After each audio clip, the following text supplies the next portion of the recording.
Ladies and gentlemen, good day and welcome to the Q4 FY21 earnings conference call of KD Industries Limited. As a reminder, all participant lines will be in the listen-only mode, and there will be an opportunity for you to ask questions after the presentation concludes. Should you need assistance during the conference call, please signal an operator by pressing star then 0 on your touchtone phone. Please note that this conference is being recorded. At this time, I would like to hand over the conference to Mr. Anuj Sonpal from Valorem Advisors. Thank you, and over to you, sir. Thank you. Good afternoon, everybody, and a warm welcome to you all. My name is Anuj Sonpal from Valorem Advisors. We represent the investor relations of KD Industries Limited. On behalf of the company, I would like to thank you all for participating in the company's earnings conference call for the fourth quarter and financial year ended 2021. Before we begin, I would like to mention a short cautionary statement as always. Some of the statements made in today's earnings conference call may be forward-looking in nature. Such forward-looking statements are subject to risks and uncertainties which could cause actual results to differ from those anticipated. Such statements are based on management's beliefs as well as assumptions made by and information currently available to management. Audiences are cautioned not to place any undue reliance on these forward-looking statements in making any investment decisions. The purpose of today's earnings conference call is purely to educate and bring awareness about the company's fundamental business and financial quarter under review. Now, I would like to introduce you to the management participating with us in today's earnings conference call. We have with us Mr. Manish Kiri, Managing Director, Mr. Jayesh Irani, Senior Manager of Accounts and Finance, and Mr. Suresh Gandolia, Company Secretary. Without much delay, I request Mr. Manish Kiri to give his opening remarks. Thank you, and over to you, sir. Good afternoon, everybody. It's a pleasure to welcome you to the fourth quarter and financial year 2021 earnings conference call. I hope everyone is keeping safe and well under the current circumstances. As you can see from the financial performance in the fourth quarter of financial year 2021, there has been a significant turnaround in the operations. The revenue from standalone operations for the fourth quarter was around 275 crore, which grew by around 30% on year-on-year basis. EBITDA was reported at 26 crore, which increased by around 135% on year-on-year basis, with EBITDA margin 9.34%, while net profit after tax was reported at 22 crore versus 33 lakhs loss in the corresponding period in the previous year. For the financial year ended 2021, on a standalone basis, the company reported revenue from operations of 689 crore, with EBITDA was reported at a loss of 90 lakhs and earnings after tax reported at a loss of 37 crore. The company has attained a gradual recovery in volumes in quarter 4, financial year 21, enabling absorption of its operational costs. Operational expenses have remained under tight vision during the quarter and hence are lower by 24% as compared to quarter 4, financial year 20. The quarter-wise gross margins earned during last 6 quarters demonstrates recovery post-lockdown. KD has attained near to normalcy in its margin by achieving 37.3% gross margin in quarter 4, financial year 21, which was around 41.3% in quarter 4, financial year 20. The company envisages further strengthening of gross margins in coming quarters with increasing turnover by attaining optimum product mix. Financial cost too has reduced on account of reduction in finance charges pertaining to discounting of letter of credits and other bank charges. On a consolidated basis for the fourth quarter of financial year ended 2021, revenue from operations were 363 crore, which increased by 22% year-on-year basis. EBITDA was reported at 49 crore, which improved by 60% on year-on-year basis. EBITDA margin at 13.5%, while profit after tax was 39 crore, up by 115% year-on-year basis. For the financial year ended 2021, on a consolidated basis, the revenue from operations were 957 crores, with EBITDA reported at 83 crores, with EBITDA margins at 8.63%. and profit after tax was 22 crores. During quarter 4 financial year 21, Dystar attained turnover of 240 million and earning after tax of 24.02 million.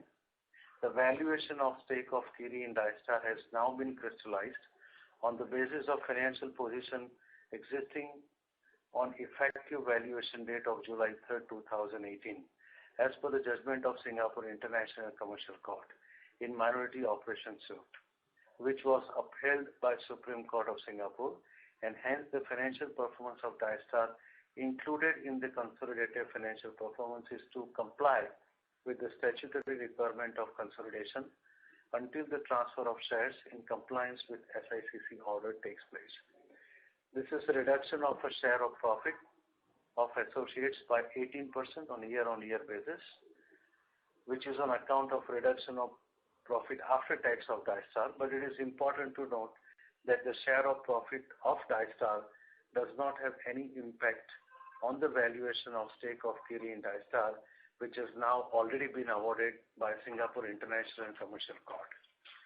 With regards to the update on Kiri's suit in the matter of Dystar, Kiri has been awarded valuation of $481.6 million for its 37.57% stake in Dystar Global Holdings, Singapore, as on July 21, 2021 by Singapore International Commercial Court, which has been crystallized based on financial position of Dystar again as on July 3, 2018.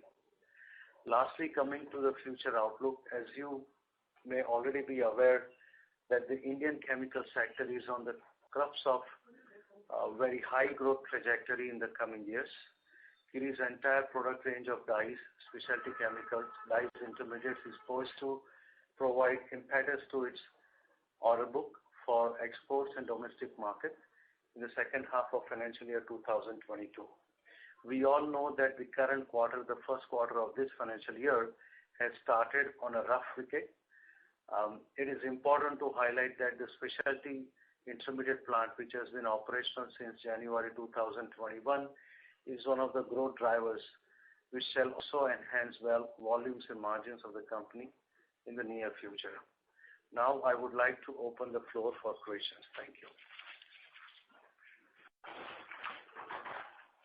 Thank you very much. We will now begin the question and answer session. Anyone who wishes to ask a question may press star and 1 on their touchtone telephone. If you wish to remove yourself from the question queue, you may press star and 2. Participants are requested to use handsets while asking a question. Ladies and gentlemen, we will wait for a moment while the question queue assembles.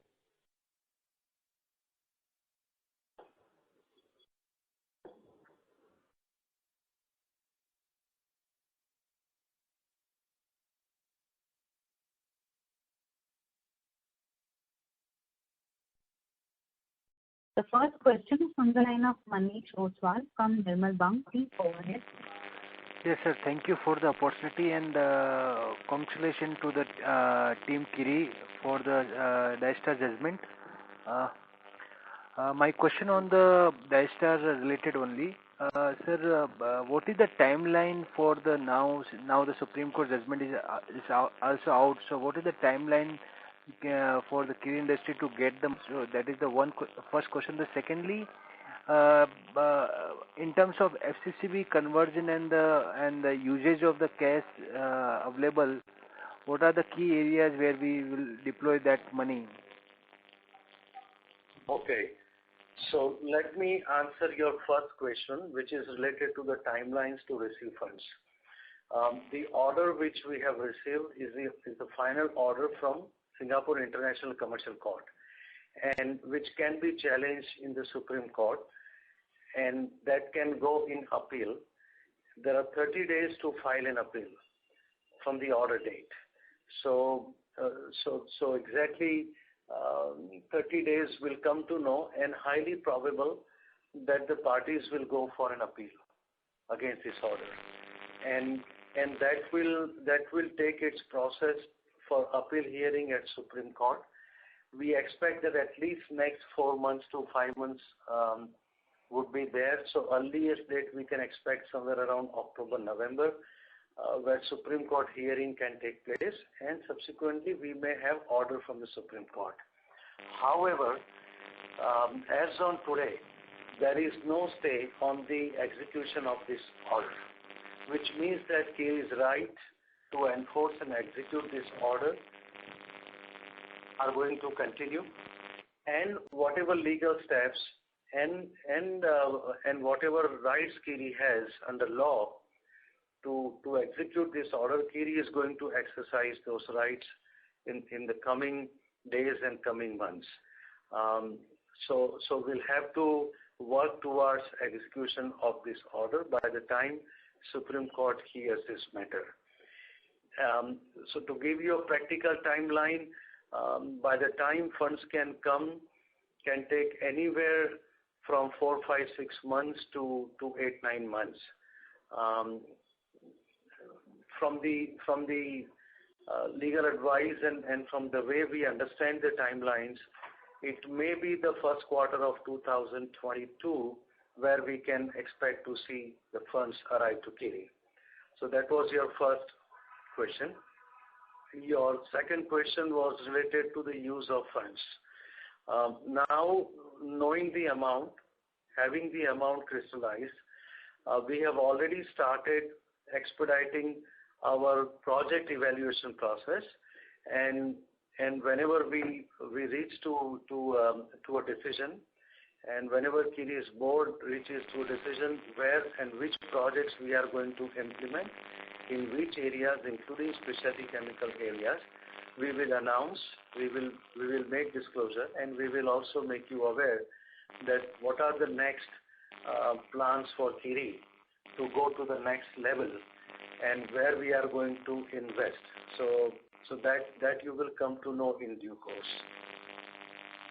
So there's no plan for the existing shoulder for in terms of buyback of that, so because earlier there was some plan around that. Of course, special dividend buyback. These are also part of the plans, and KEI's board will deliberate now in the due course and decide on what could be the allocation of $481.6 million. And we will inform you, but that is definitely there as one of the objectives. Sure, sir. Thank you. Thank you very much.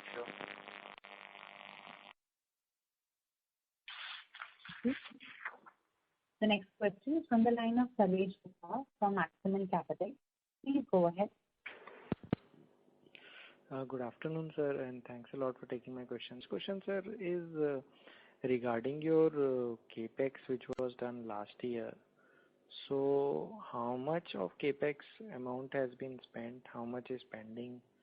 And if you can give some sense of how much revenues incremental we will expect out of this, and what will be the overall gross margin impact because these are intermediates in some way. Right. So if we talk about this, the financial year which has just ended, we have invested almost 57 crore for the specialty intermediate facility. So that was for phase 1 and also partially for phase 2. And phase 2 investment we have put on hold right now, and capex has been put on hold currently unless it's something essential. And we would restart to complete phase 2, and parallelly we would have phase 1 up and running fully. That expansion would add to our top line, depending on the market price, somewhere around 300 to 400 crore minimum on an annual basis.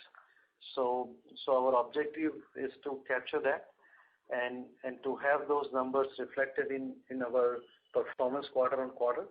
And post that we will have phase 2, which would be kicking in, and that would also almost earn the similar revenue with normalized EBITDA of 15 to 18% minimum we should be able to earn on the new facility.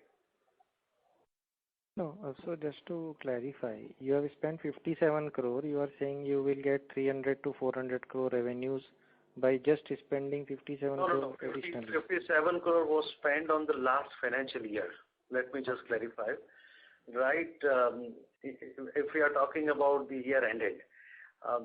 Also, year before we had spent, and if you wish, we'll give you how much we have spent on total. That number also we can provide to you later on if you wish to. But it has been last 2 years where we have been putting capex for this project. Okay, so you will get 300-400 crore from phase 1 at 15 to 18% EBITDA margin.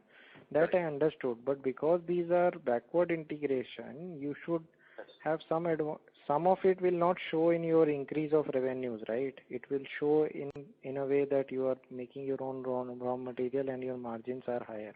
So what is that margin impact for the remaining whatever 900,000, 1,200 crore of revenues that you have?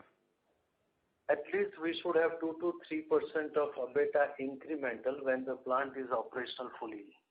So based on our projections, we should be adding bottom line EBITDA of the entire company because of some of the backward integrated products by 2 to 3%. That is what we planned earlier. And hopefully we should be able to achieve in a normalized year.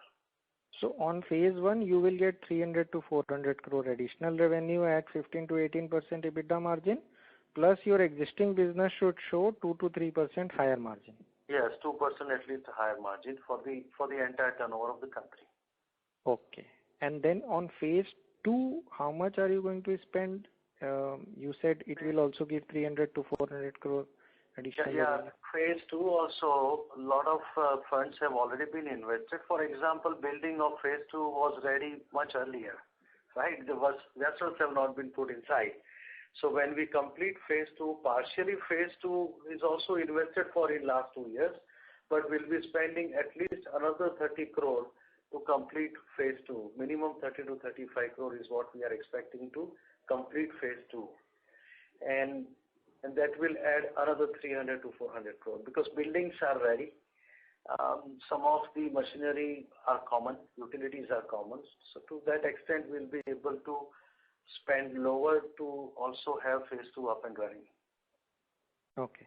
And now, sir, coming to a general question now, a lot of industries and sectors have been impacted by COVID, but very few have seen this sort of a poor performance in FY21 vis-a-vis FY22, as we have seen in the case of your company. So is it because of the industry sectors that we are facing, which is mostly textiles, maybe because of dyes and intermediates, or is it because even if you look at other chemical companies' results in FY21, many of them have been even better than FY20. So what are the specific factors which are leading to us getting impacted much more because of COVID compared to many other sectors within chemical and outside of chemical as well? Right. I think the most important point which you rightly mentioned is the dependency on textile. Right. So dyes and intermediate industry, including intermediates too, is majorly dependent on textile and retail of textile. So that's the main impact which we see in terms of margins as well as in terms of demand. So if you look at the current quarter, we were expecting the current quarter to similar or better than last quarter, but since the second wave started, there was an impact on domestic textiles, and also there was an impact on various countries and lockdowns in various countries such as Bangladesh, Turkey, which are textile centers again, caused a negative impact in first quarter too. And the demand went down, margins have been impacted, as well as the sales has been impacted. So over dependency on textile, I think it's a main factor which is comparatively different from other industries such as agrochemicals, other specialty chemicals, API. So when you compare those chemical companies with dyes intermediate industry, that's the main differentiating factor. And is it fair to say that your dependence is more on non-home textile, because home textiles, for example, have been on a boom itself because of much higher export revenues and all that. So are you mostly in apparel, which is leading to this?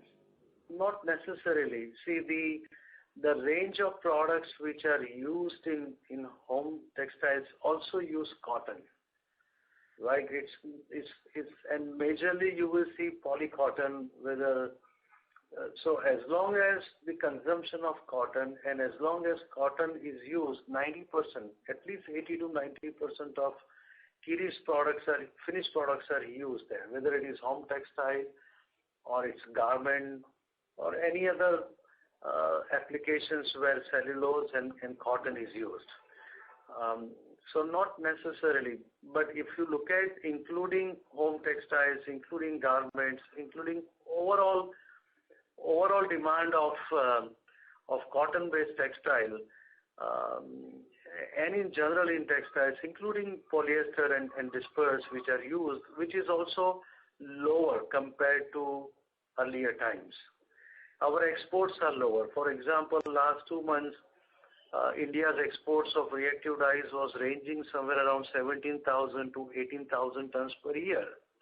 Last month export was 12,000 tons per year of reactive dyes. So that also shows that there is an overall impact not only in India in home textile, but also globally with less consumption compared to normalized levels of consumption.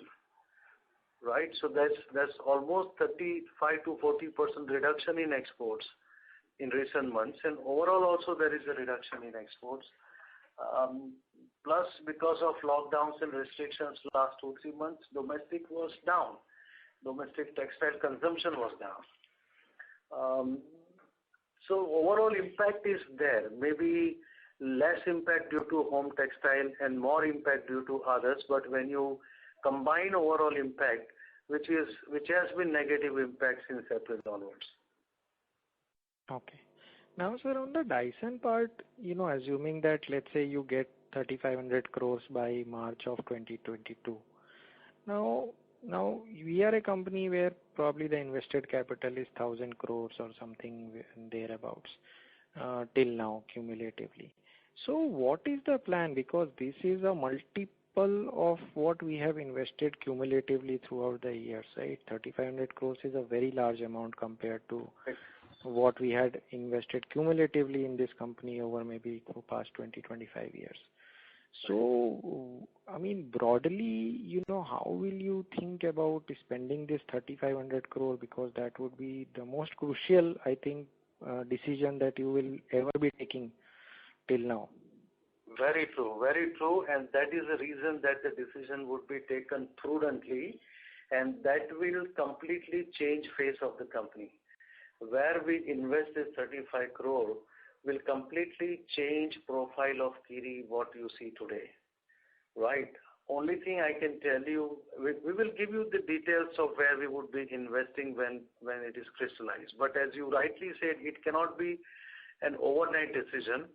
It would be a well thought through decision, and it would be investments in areas other than dyes and intermediates, because Kiri's board has already made decision that majority and almost all of these funds are not going to be invested in dyes and intermediate industry, because we are at a saturation points where a lot of capacities are there, and Kiri has enough internal generation for future requirements related to dyes and intermediates. So new funds are not required there.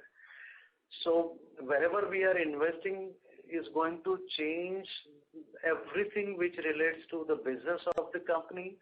You may see that dyes and intermediate remains less than 10, 15, 20% of the total business of the company post our plans are announced. You may also see that we would become prominent in lot more other sectors. You are looking at somewhere between $1.5 billion of top line added to the existing. So it would be completely change the profile of the company, I would say. Thank you. We would request the current participant to please come back in the question queue for any follow-up questions, as we have several participants waiting for their turn. We would request our participants to please limit your questions to 2 per participant. The next question is from the line of Palak Agarwal from Prabhudas Lilladher. Please go ahead. Yeah. Hello, sir.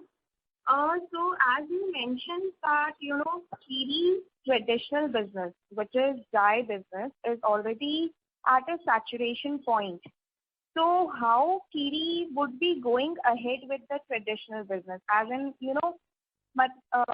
how much growth I can expect from our traditional business, except the new capex of this intermediate plant and another 3,500 crores. Right. So if we keep the new aside, let us don't talk about it right now. Yeah. And only based on the traditional business and only based on our capex plans and expansion plans, which have been regularly announced during last 2 years, right? On a standalone business, we plan to expand from maybe 1,100 crore to more than 2,000 crore, almost double from where we are.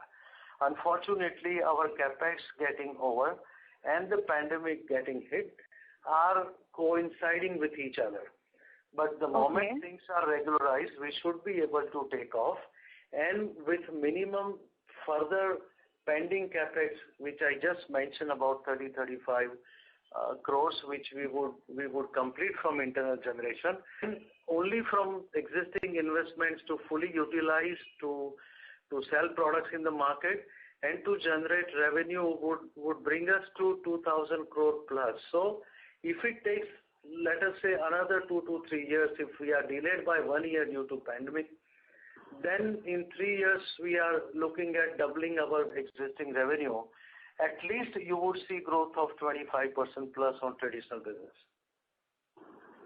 Okay, and the new revenue from the new plan, which would be crystallized soon by you guys, for 3,500 crores, would be another additional thing for our company.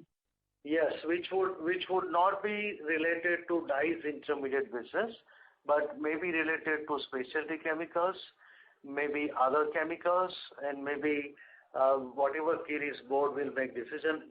Those all sectors would be additional to what I am just saying to you on traditional business. Okay. So, and if I could ask that, how far we can take our EBITDA or PAT margin, say, in next coming years? Well, this financial year, which has just started, and the first quarter getting over, if on a standalone basis, if we reach to almost close to 900 to 1,000 crore, that is what we have currently budgeted for. Knowing that the first quarter started with a rough scenario, but hopefully we should be able to get there. On the consolidated basis, we should be able to achieve 1,400 crore to 1,500 crore, which would bring us to a normalized year. So 2021-22, we are expecting to become absolutely normalized year, what was there pre-pandemic, and then add 25% plus at least by 22-23. So that is what the existing forecast is. And this would be sustainable? Yes, it would be sustainable, correct. Also, another thing I wanted to ask that right now we are seeing a very good traction in yarn export. So how have been the demand for Kiri and for the overall industry over there? Because as our dyes also go into the cotton fabrics and the yarn. Yeah, so it depends on, yarn is one part of the application. Yeah. It depends on those yarns which are exported are dyed yarns or non-dyed yarns. And if you see, most of the export taking place is non-dyed yarn. And dyed yarn export is lesser comparatively, right? So if you ask me to give you some link, then higher the yarn used in our own country domestically, higher the dyes are used, and the more the exports of yarn, less is the consumption of dyes and less is the dyeing of those yarn which is exported in India, because majority of the yarn exported is non-dyed yarn. Okay, so this export trend is not favoring much to the domestic dye company. No. If I'm correct. You are correct. Not actually. But if instead of having this yarn exported, if processed in India, used in India, made fabric in India, dyed in India, processed in India, then we would have better chance. We would have better opportunities to sell our products, which are dyes, colors, and related chemicals in India. Okay, and last question from my side is, from the recent capex in the intermediate plant, which can, have around 300 crores of revenue for us, which can give us. So is there any other capex plan, apart from that 3,500 crores we are planning? No. Because I want to know that, the doubling of this revenue in next 2 to 3 years, what would be backing this up? Is it only the traditional dye business and the intermediate business, or there's any other business which we are planning? Right. So post this capex, there is no further capex which has been planned in this year. Let me put it this way. Right. Okay. This is the only capex that we are going to complete. Right. The ramping up, completing phase 2, and going to full swing of production and sales that can generate 700 to 800 crore of top line would be our target, not only pertaining to dyes and intermediate sector. These specialty intermediates are used and will be sold to 3 different sectors: agrochemicals, performance chemicals, and dyes and intermediates.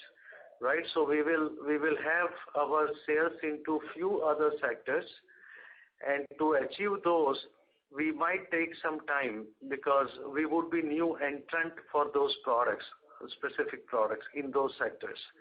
So when I say 2 to 3 years, that is to consider the time it may take for us to generate overall business in all 3 sectors and to utilize facilities at full scale at an optimum capacity. Thank you. We will request the current participants to please come back in the question for any follow-up questions. The next question is from the line of Keval Ashar from the SP Investment Managers. Please go ahead. Hello, Manishi and team, and congratulations for guiding the business through turbulent times. I have 2 questions. So first is, by when do we see the phase 2 of our capex commencing? And what will be the margins when we achieve 100% utilization? Well, we would be taking our time currently, because the first objective is to strengthen further our working capital and to utilize whatever first phase we have invested for. So to answer your first question, it will take throughout the year and we will invest slowly. I would say before the end of this financial year, we will complete that. Before March 2022, we would complete the second phase capital investment. Second question regarding margin is at least 15% to 18%, depending on the market price, we would be able to generate from this incremental sales utilizing new capacities. So that's the margin part which we are expecting. Hopefully prices would maintain based on even last 1.5 to 2 years experience. Prices of those products which are niche, specialized, non-commodity, we should be able to get the forecasted and projected prices on these products. Correct, Manishi. And one more thing is that I understand that our company is on a newer trajectory from now on, because we have faced 2 events in the past, and now it's time for us to perform. So we are close to closing of our Dystar case as well. So by when do we expect the final hearing after the Singapore company files the application as well, the Chinese company? Well, the 30 days is the timeline to file an appeal. So if the order was 21st of June, the order 20th July. 20th July, yeah, because 20th July would be the time, the deadline to file an appeal. And as I said, based on the legal advice that we are getting, the earliest hearing date from the Court of Appeal, which is the Supreme Court of Singapore, can be around October, November, because there would be a process of filing pleadings, grounds of appeals, then replies to each other's filing. So that process will take several months, and then Supreme Court would give time for and the date for hearing. That hearing, based on our prior experience, could be a one-day hearing, because all prior hearings, including the first minority operation hearing, was for a day. So this might also be, again, this is all our expectation, would be one-day hearing somewhere in October, November, and post which the judgment would come. Based on our last three judgments from the Supreme Court of Singapore, they are quite fast, and we have received final judgments from Singapore within Supreme Court within short times, sometimes less than a month, sometimes within 2 months. So let's expect that the same experience would continue even in this appeal, and we would get the final judgment from the Supreme Court soon after the hearing. Correct. So when we receive the payment, how much time will it? So we basically have lens for the expansion, further expansion for specialty chemicals and intermediates. Oh, the expansion's investment is from the internal accrual and the profits of the company. It has no relevance. It is not dependent on the Singapore funds at all. No, I'm talking about the going to after we receive the payment. After we receive the payments, yes. Sorry, my misunderstanding. After we receive that funds, there would be a mega plans, as I mentioned. It would be changing the face of the company and the platform of the company completely what you see today.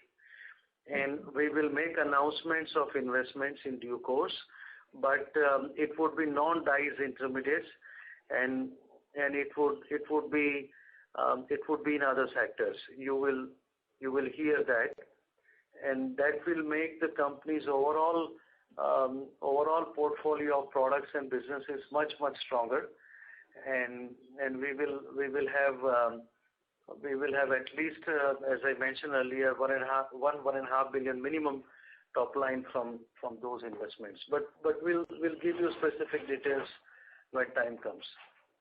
Definitely, Manishi, and all the best for the future. Thank you. Thank you.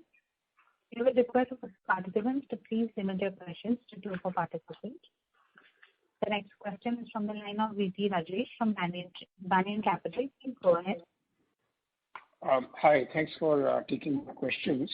The first one, I was just trying to understand when you were talking about cotton being a main product where our chemicals are used. So how much of our chemicals are being exported versus used in the domestic market, or meaning in terms of revenue? They are around 50-50, sometimes 60-40.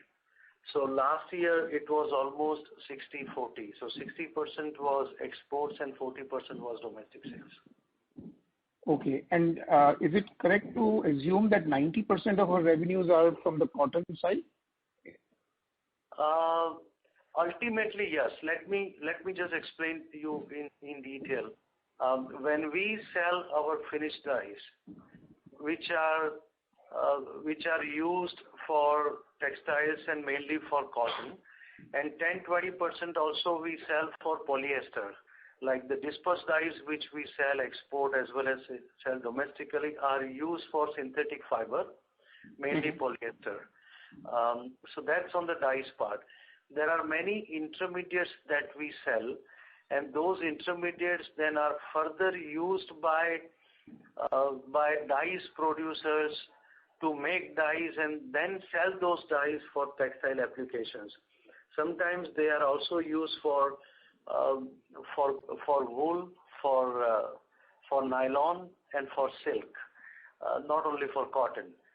So if I give you the rough idea of both, let us say dyes sold used in cotton and intermediate sold converted into dyes and then ultimately dyes used in cotton would be around, I would say, 70%.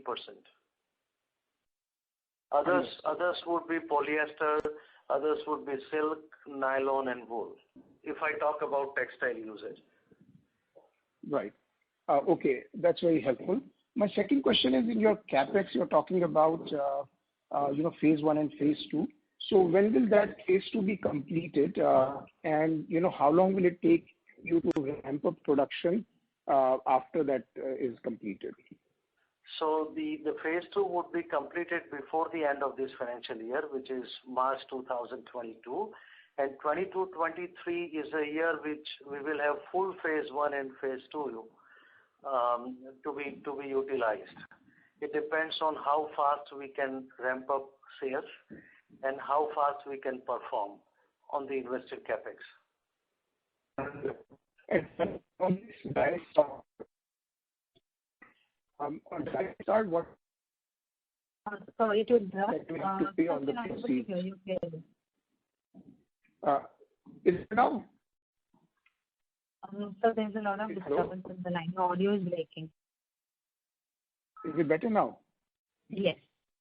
Okay. Sorry, I was asking that, when you get these proceeds from Dystar, what is the tax you will have to pay on this? Which would be 10% if we don't take indexing, which is 10% of what we get would be paid as tax, and 20% if we do indexing. So indexing will take place from 2010 till 2022, so almost 12 years of indexing. But most probably indexing is not going to help. So because the original investment of KIRI was close to 100 crore in 2010. So, right, so mainly it would be on your estimation, you should take 10% of whatever is coming. Understood. That's on long-term capital gain tax. Right. Thank you very much, and all the best. Thank you. Thank you. The next question is from the line of Ridesh Gandhi from Discovery Capital. Please go ahead. Hi. Just a follow-up question on the use of proceeds, and I know you guys haven't yet laid out a specific plan. You alluded towards getting into actually specialty chemicals. Now, the nature why a chemical is considered a specialty is because there are reasonably high barriers to entry, and the ability to break into clients has a long gestation period, or the technology is hard. So, I mean, how easy do you think it's going to be to expand in that area, given it's not something that we existingly do, and how do we plan to sort of build up capabilities in an area which is completely new? So I think you addressed, you mentioned right points.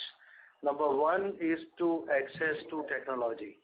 So the areas which we are exploring right now, all those areas and all those projects would have technology which would be very important, and that would be the key area, that we have access to the technology, which may not be necessarily from India, and more than 80% of the projects that we are evaluating, the technology supplier would be from outside India.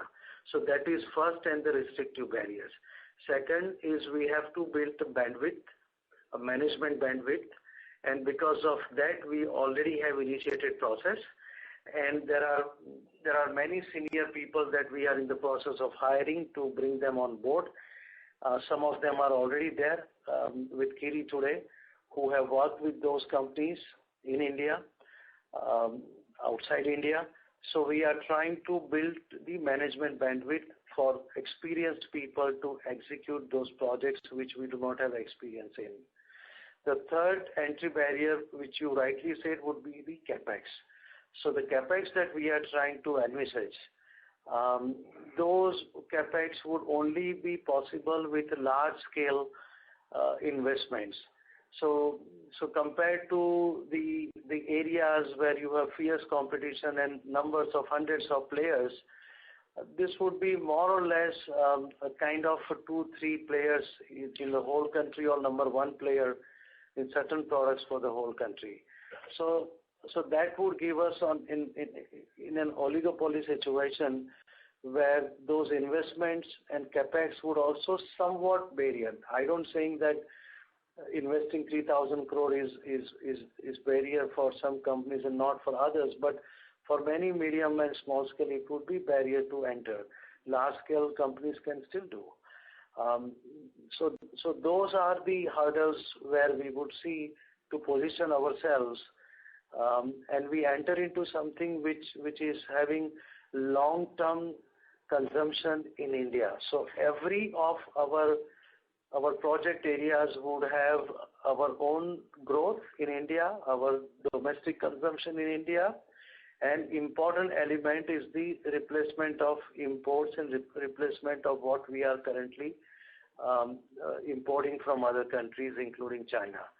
So these are the factors which would influence our decision, in addition to, of course, financial parameters on return on investment and equity and capital employed. But besides those, this would be the soft aspects and the real-term aspects of the business to be able to successfully implement those projects. Got it. That's extremely helpful. And just a last question from me. So I mean, just to clarify, what you were saying was that on the existing asset base that we had, plus some small capex which we need to do, we should be able to generate, you're saying, roughly about 1,500 crores of revenue, and should we assume about 10 to 12% at the EBITDA level, or how should we think about that? On a domestic, on a traditional business, yes, 1,500 crore of revenue.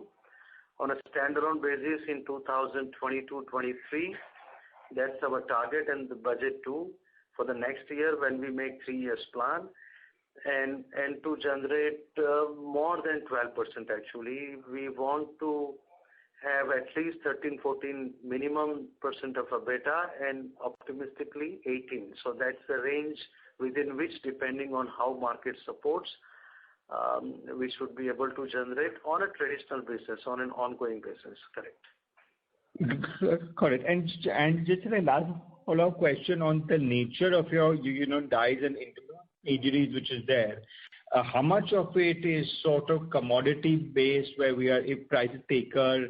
And if you could just run us through maybe some of the demand supply. So I mean, who do we compete with? How much is the supply? How should we be thinking about these things? Because we do see a degree of the recovery happening once stuff normalizes in textiles, be it export or domestic. So how should we think about this overall opportunity and pricing power and the competitive dynamics? Right. See, the area of dyes is an area which has been commoditized to a large extent. That means that your margins are more or less equivalent to tolling margins, be it export or be it domestic sales. Intermediates is the area where margins are better. Intermediates is an area where profits are better, where number of players and the level of competition is relatively lower, and that is where we also make major profit on a standalone business when you talk about dyes, intermediates, as well as basic chemicals, all 3 areas that we are present into. So middle area, intermediates area, from the nature of its manufacturing, from the level of, from the market competition perspective, would be the most profitable segment out of 3 segments we are present in. Dyes is the most competitive and highly commoditized area. In intermediate, there are 2 or 3 intermediates out of almost 30 intermediates which we will be making are also considered to be commoditized area because they are consumed in large volumes and the price fluctuations are higher, and those intermediates you can somewhat classify as commodity intermediates for this specific industry. So that's the competition level. And when you talk about competitors for export markets, out of the overall exports, you would see that the majority of the export is polarizing among hardly 5, 6, 7 players. Okay, so for example, Kiri Group, there is non-listed company Colortex, another non-listed company J Chemical, then Bodal, and Make Money, which is listed. So if you look at the overall export and the names which I told you, because you asked the names of the peer group competitors, these are the 5, 6, 7 players and few more. They would be almost 60 to 70% of India's exports.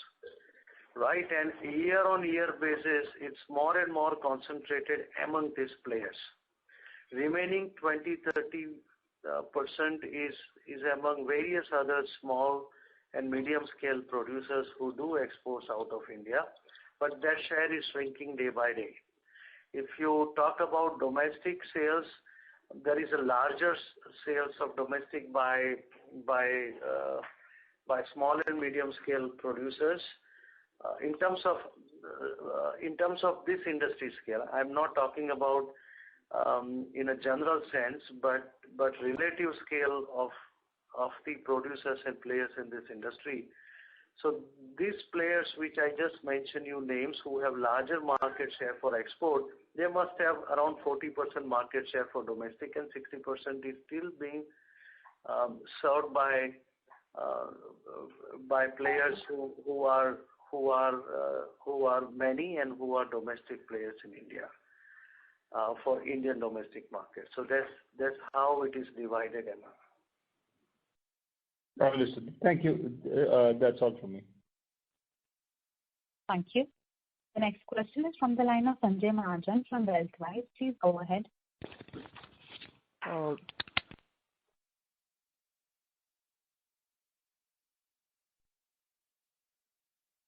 line dropped for the current participant. The next question is from the line of Vishal Srinivas Chaju from Tycoon Mindset. Please go ahead. Hello, greetings team. Sir, I just want to know, currently, if you look at the last 2 to 3 quarters, most of the dyes intermediate companies like our peers, Bodal, and even the textile chemical companies who are the manufacturers of the end product textile, they are sort of giving out a good recovery, and almost they are back to pre-pandemic, and even they are having higher growth with respect to pre-pandemic. But in Kiri stage, we are still not at the level of pre-COVID or at the level of 2018 sales, which we can look in this quarter as well. So, sir, is there any reason why we are having currently trouble? You have mentioned in the call previously that the home textiles are not showing growth, but however, other chemical companies are showing somewhat growth. So, is there any specific thing which I've missed out in the company, why we are not having that much growth and not back to the pre-COVID levels in terms of revenue? Yes, we are back in terms of gross margin, but in the revenue term?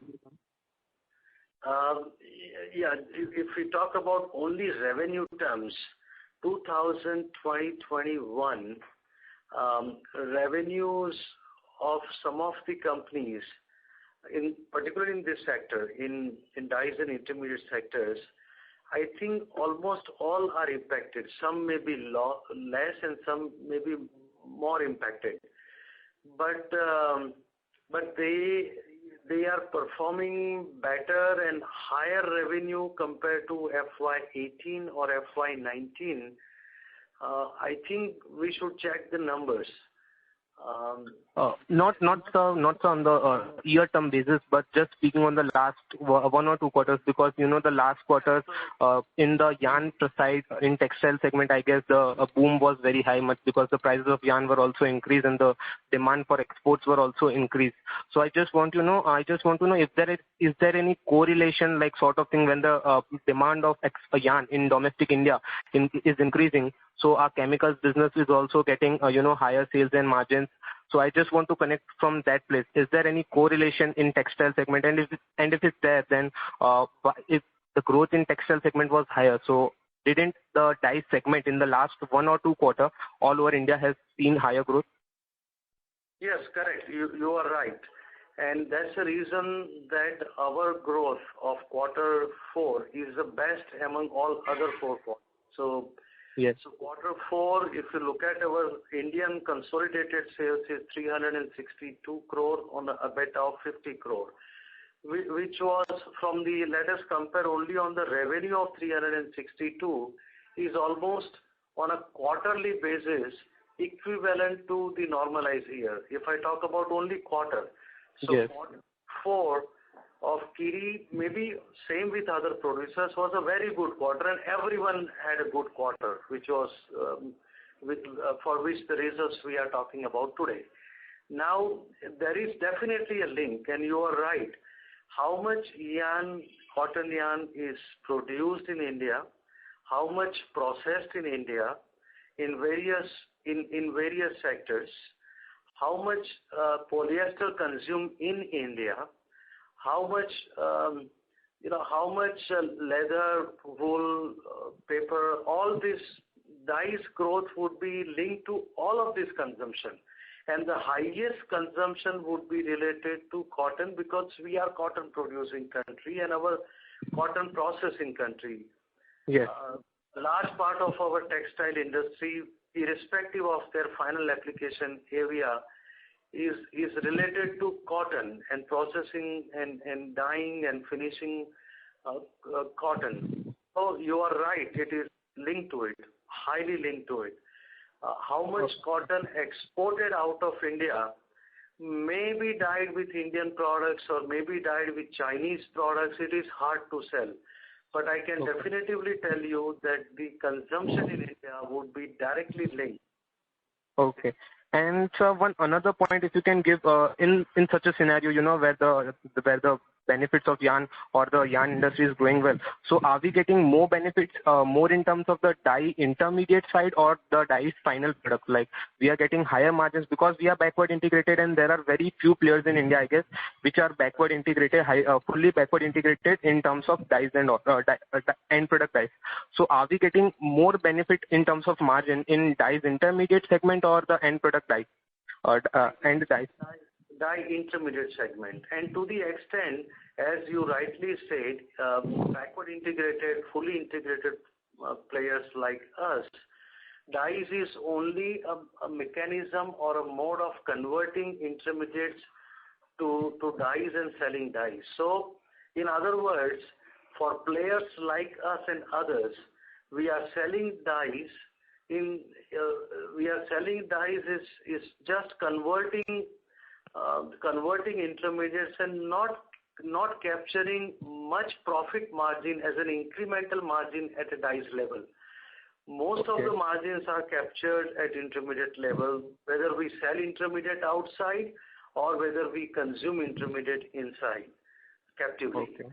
So it's all captured at intermediate level. Incremental margins at dyes level are much lower based on the nature of industry and based on the fierce competition prevailing for dyes segment.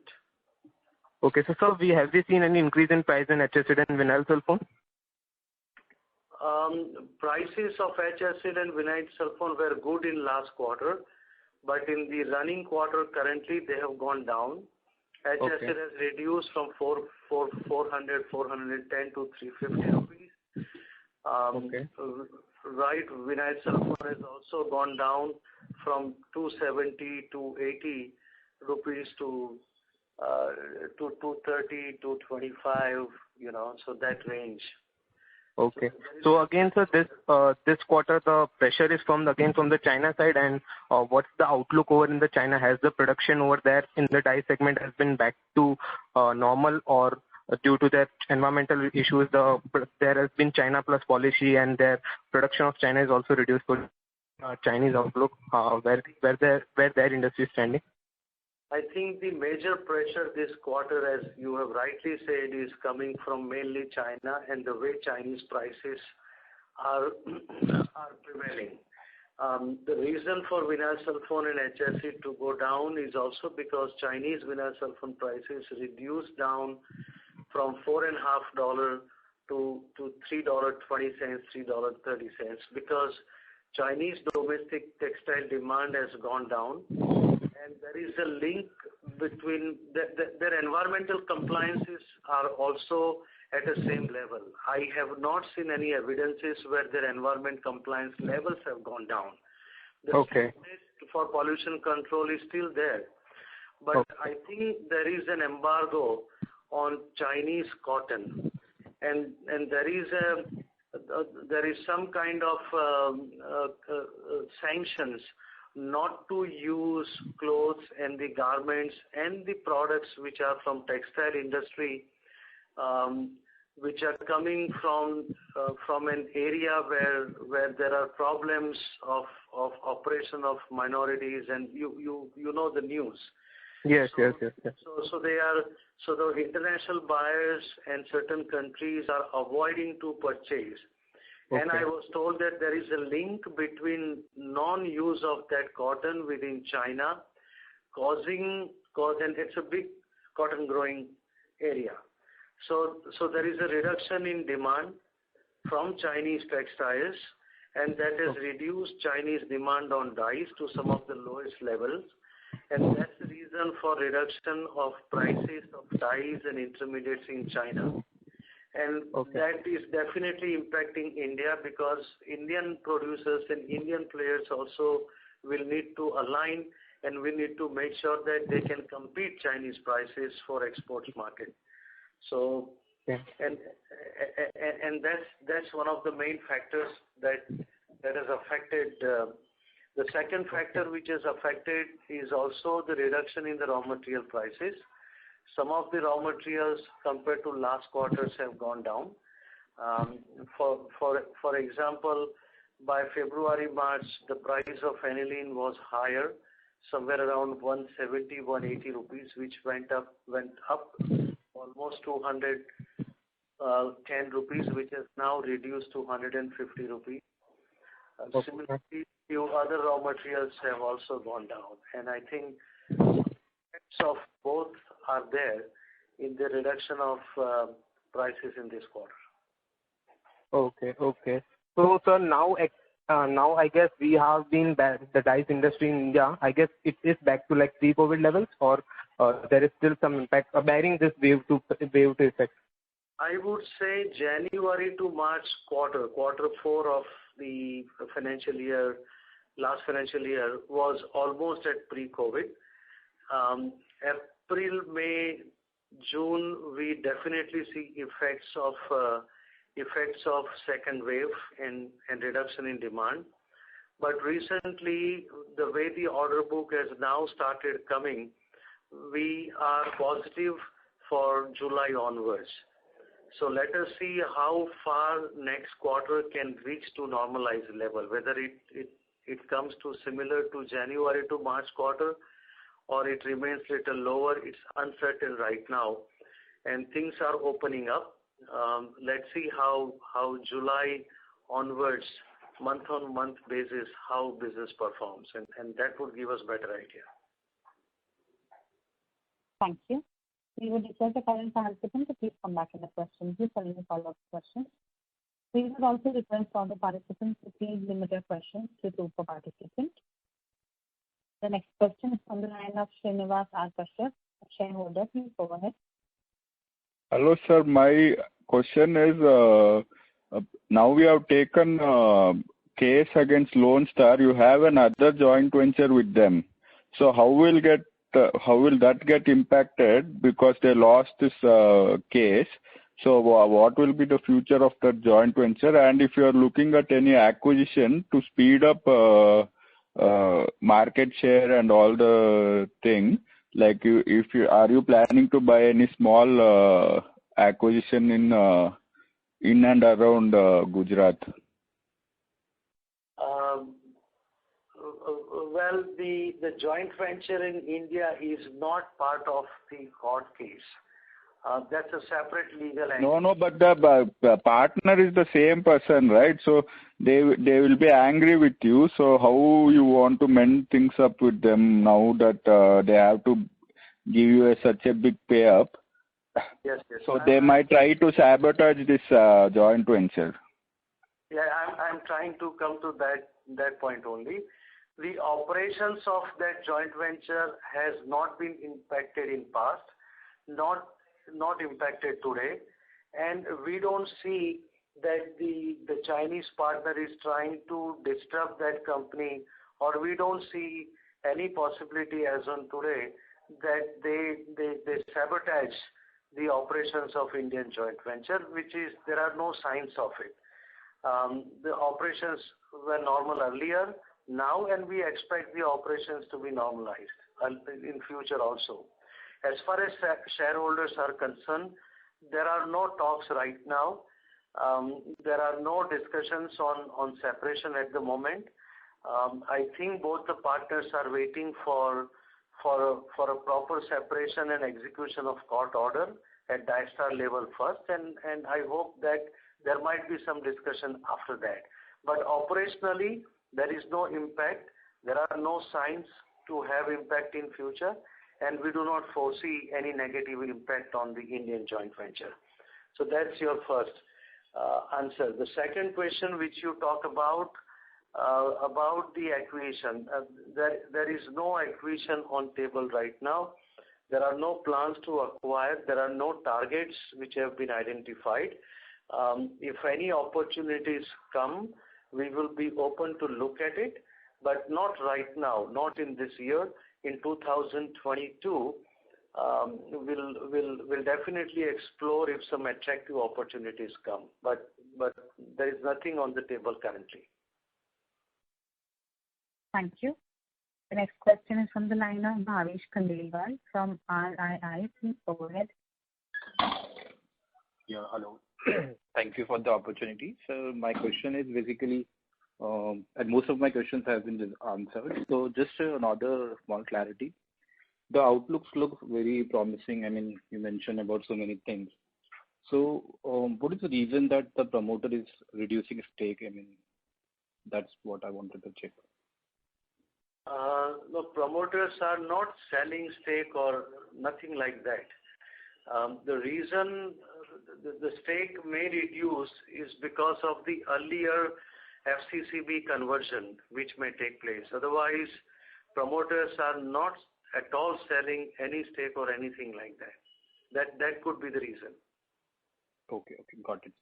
So my another question is like, so do you think there is any impact on the standalone business because of this? Because of this Daistar? I mean, we are moving out from the joint venture. No, there is no impact on standalone business at all, because standalone business was not selling anything to Daistar since 2014, right? 13-14. So standalone business has its customer base is completely different, and the markets and the sales profile and the distributors are all different. So there is no relation between the standalone business and Daistar's operations. No. Thank you. The next question is from the line of Sharad Singh, an individual investor. Please go ahead. Hello, sir. So, what are the company's options? Is there a scenario where the Daistar refuses to pay out the quantum, and if so, what are the company's options? Sorry, can you repeat your question? Maybe I didn't hear properly. Sorry, is there a scenario where Dystar might refuse to pay up the judgment order quantum? And if so, what are the options? You mean Longshan, Senda? Sorry. Yeah. So I understand. No issues. So it's up to them. See, the order has been already made against them, and Longshan has enough financial capability to buy and to execute this court order. And whether not to honor court order and face a situation of contempt of court is up to them. There is enough cash in Dystar and there is enough cash at Longshan level. Based on the publicly available information, Longshan is sitting on more than $900 million of cash, which we all know. So if somebody doesn't want to intentionally not to honor court order, then it would be quite difficult scenario. And at this moment, there is no reason for us to think so or believe so, because all the indications that we have seen till now seems that they should be honoring the court order. Sir, another question is like the renewable energy subsidiary we've incorporated, is it related to the funds that we receive or the existing business? No, it's not much related to fund we received. It is mainly to utilize the new solar policy of the state of Gujarat, right? Where the benefits are awarded for the solar renewable power captively produced by the large power using groups. And having all our units having substantial power consumption, idea was to set up a solar plant in future, and that is why this company is formed. And that will provide benefit in terms of reduction in power cost.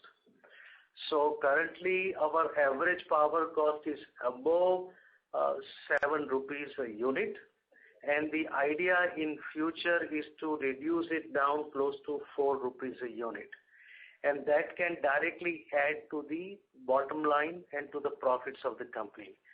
So that is towards objective of reducing power and fuel cost of the company in future years. That's the objective. Thank you. The next question is from the line of Ashish Koti, an individual investor. Please go ahead. Good afternoon, sir, and congratulations. Thank you. Sir, I would just want to ask you two questions. One is, in a way, we have lost an opportunity in a decade in Dystar. Yeah, very true. So, we lost 10 years in Dystar, and especially 7 years of my life standing in court, we have lost a lot of. I agree with you. Fully. Right. So, how do you see we recoup or recapture that? That is one. Yeah, correct. And second question is, if Longshan says that we are not in a position to buy this out or we are not interested, let them buy our stake. Is that possible? Is that scenario possible? Okay. So number one answer to your question is that yes, we have lost many years, and more than 10 years are lost because Kiri was deprived of receiving its share of profits from Dystar all these years while Dystar was performing, making money and doing good, right? So Kiri was deprived. Court has given justice to Kiri by awarding buyout order to sell its shares, and that buyout order is expected to capture the lost year's value because all these years Dystar was profiting, and that is why you see a number of something like $481.6 million because it captures the essence of Kiri being not rewarded all these years and deprived of Dystar's profit. So that is to answer your first question, and how we can recoup. It all depends on how prudently, how best we use this once in a lifetime money for the company to create its next phase of platform to be in a high growth and to be in an area that can define its future. Okay, so we will work towards investing this money very smartly, prudently, in a way that can give a new platform and that can increase growth of this company multi-fold. That is the only way, by growing fast, by growing in an area where we can bring all more returns to our shareholders and recapture the time lost. Number two question, what if see, there is the order is very specific and very direct. Order says very clearly that there is the Longshan is the one, I mean Sanda is the one, their subsidiary, has been directed by court to buy Kiri shares. That's the period there. Nothing beyond it, which means that there is no scenario, there is no order, or there is no option for Kiri to buy their shares. That's not on the table. It's what Kiri has to receive. Kiri has to sell its shares and Longshan has to buy. That's it. Nothing beyond it. If they do not buy, or by any reason, and if they dishonor court order, they will face the consequences, whatever court decides. But there is no option and there is no provision in court or anywhere for Kiri to buy the shares. So that's not there. Thank you. The next question is from the line of Prashant Hazariwala, an individual investor. Please go ahead. Hi, congratulations for the judgment. Thank you, Prashantji. So, most of the questions are already answered. Not much to ask. Thank you. Thank you. Thank you. The next question is from the line of Mansi Shah, an individual investor. Please go ahead. Yeah, thank you for the opportunity. May I know the segment-wise revenue and the volume of the company, like the dye stuff and the intermediaries? Yeah, sure.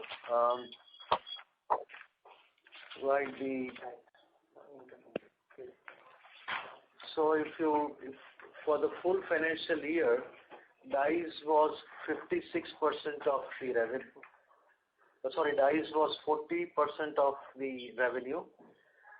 Intermediates was 56%, and basic chemicals was 4%.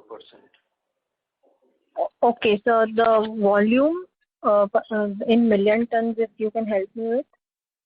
Right. In terms of quantity. Yeah.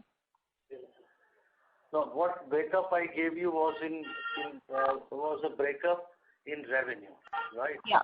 Yeah. Quantity, right? Yeah. Quantity. Yeah.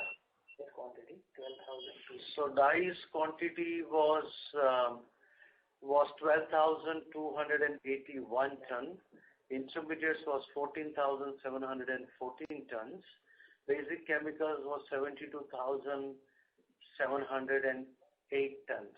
So these are the total quantity for the year was 99,703 tons. So like 100,000, almost 100,000 tons was the quantity.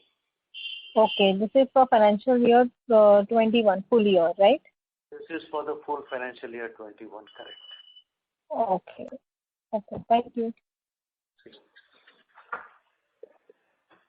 The next question is on the line of Harsh Gupta, an individual investor. Please go ahead.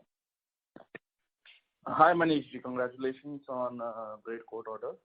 Thank you. Thank you very much.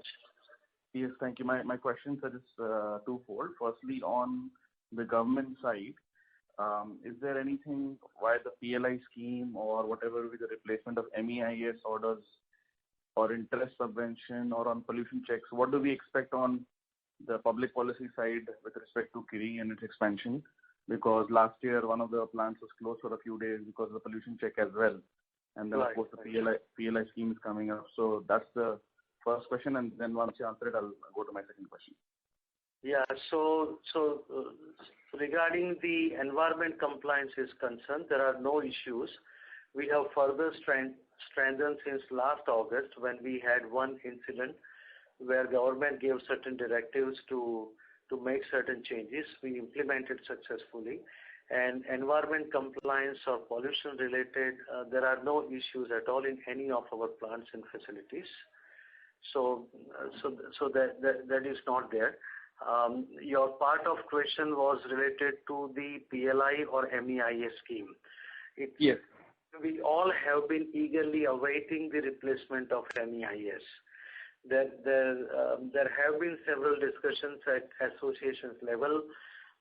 Representations to government have been made, and I think government is actively preparing, because the interaction which I see, government is also almost ready and seems to have done fabulous job in what I know is giving little bit better than what was there in MEIS.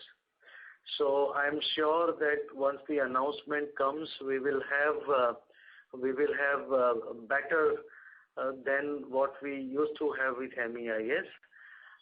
But that scheme has not been announced yet. So once it is available, we would be able to start claiming incentives in that scheme. That's one. And PLI is not, I haven't seen much products which are part of the dyes intermediate industry under PLI scheme. One of the areas that we are examining and looking into is API in future, and where the PLI has already been announced with identified products. On existing product portfolio, PLI scheme benefit has not been announced yet. Or let me put it this way, none of our existing product portfolio has been included in PLI scheme currently. So unless the revised or the new list comes, which is not part of it right now. Okay, just on the first question itself, anything on the interest side that we have seen benefit from the policy or in general reduction of interest rates? I know you mentioned working capital in the call earlier, so anything on that? Yeah, you must have heard during the conversation today that we are starting these new facilities. Yes. And we have already availed, which we are starting to claim benefits now as the phase one of expansion already started, would be related to the refund of state GST. Okay, so we have already got an approval from the state government, and we are eligible, and we would be getting a part of our state GST refunded back to us, which is like 70% of your payment of SGST is refunded back.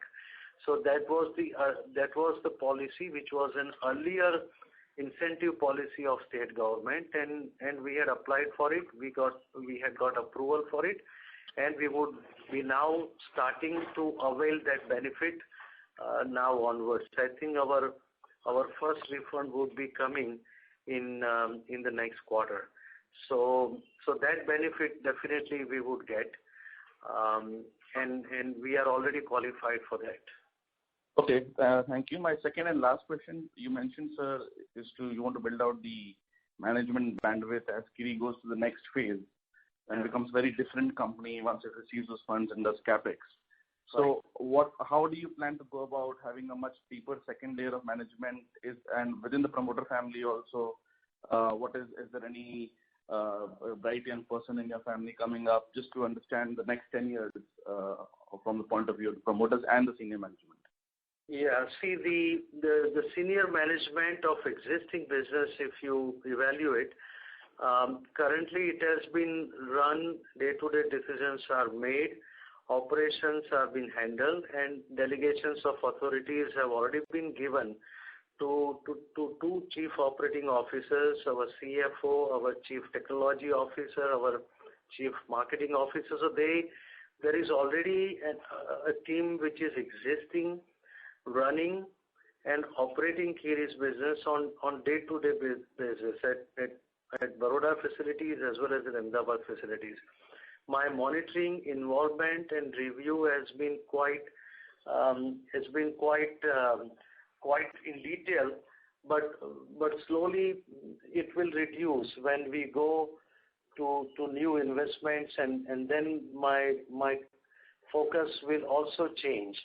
I can tell you that to run, operate existing businesses, we have team in place which is very capable, experienced team. Right? The management bandwidth is required to be strengthened for the new businesses, to be obtained for the new businesses. As far as the promoter's family is concerned, there are no family members who are immediately required to be on board, but the company would be run, operated, managed by professionals at least for foreseeable years. My son is still young, in his third year of college, studying chemical engineering in University of Michigan in the US. Still takes some time till master's experience, so at least 5-6 years away till the new generation take the flagship. But I can give you assurance that we'll have enough professionals who would be able to operate, run and manage company. And my supervision, my monitoring will continue to be there. Thank you so much, sir, and best wishes. Thank you. Thank you. Thank you. We'll take the last question from the line of Palak Agarwal from Prabhudas Lilladher. Please go ahead. Yeah, hi. So one question which I wanted to ask regarding the management only. So as we are planning to, get into the businesses which are other than, dye and the intermediate business. So what about the expertise into those areas? Because as our current management have been into the business of dye and dye intermediate and the stuff thing since many years. Right. So are we planning to, add someone into the management who could have those expertise, Yes, absolutely. As I mentioned earlier, we will hire a new team, new very experienced people. For example, we have already taken on board today the ex-executive director of GNFC. We have also on board the ex-strategy head of Deepak Nitrite. So and few others. We have already on board the head of projects, who has come from GNFC. So we have already started building team, and we have already started hiring good talent, experienced talent, and for new businesses, there will be a completely new team, new people and experienced people and relevant people. So that's how we are going to build new business with relevant experience in those specific fields. But yes, we will be doing that, and that is also our key agenda when we decide what projects we are going to get into as new sectors. We would also ensure at the same time who are the key management people who would run, manage, and build and operate those businesses. Absolutely. Okay, this is really good news. And another one last thing which I wanted to ask is, so before COVID, it was very much, evident that, people in India are buying these dye and other things from China. So after COVID, all this ADD thing and everything. So do we see any material change from China import? Are people shifting sustainably to domestic products, or they are going to shift again back to China? I think there is definitely a shift happening, and majority of the buyers, and when you talk about major brands and retailers in this industry, they are all working on or looking for second source and substitute to Chinese supplies. They all want to build, and they are all looking towards India to have that second source, and we see that happening. We see that the buyers are shifting their orders towards India in more increasing quantum than what they used to do earlier times. But to change dependency, to have their volume plus required specifications, quality of products to be established would take some time, and which is happening now. There are also certain gaps in terms of feedstocks and major raw materials, because India still continue to have dependency on China on several basic chemicals. The more successful we are in having indigenous production and Atmanirbhar on those basic chemicals, the better chance and the faster speed we can cater to those customers who are already willing to change and willing to have India as a second source, but not sacrificing competitiveness. So everybody wants to have second source, but to be as competitive as China. So that's where the more work is required, and I think industry as a whole is working towards it. Thank you. That was the last question. I would now like to hand the conference over to the management for closing comments. I thank you all for participating in today's conference call. All the best wishes to all of you, and see you in the next quarter. Thank you. Bye. Thank you. On behalf of KD Industries Limited, that concludes the conference. Thank you everyone for joining us, and you may now disconnect your lines.